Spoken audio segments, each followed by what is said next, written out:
Hello and welcome. This is called How to Make Maple Mocha Black Edition. First thing you gotta do is wait for the coffee to perk. See how steam's coming out of it? Gotta wait until it's ready. And I can see it's perking like it's steaming. Okay, let's turn it on.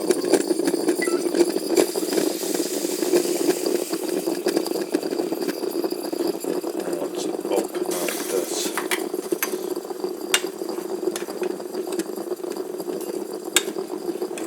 Two spoons in there. There we go.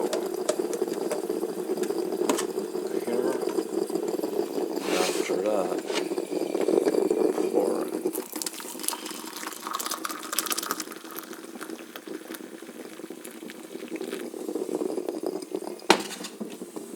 After that, after coffee's poured in, you stir up the hot chocolate.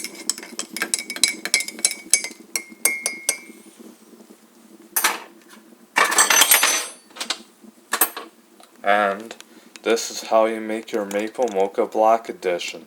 Enjoy it, drink it, thank you, and careful, it's hot.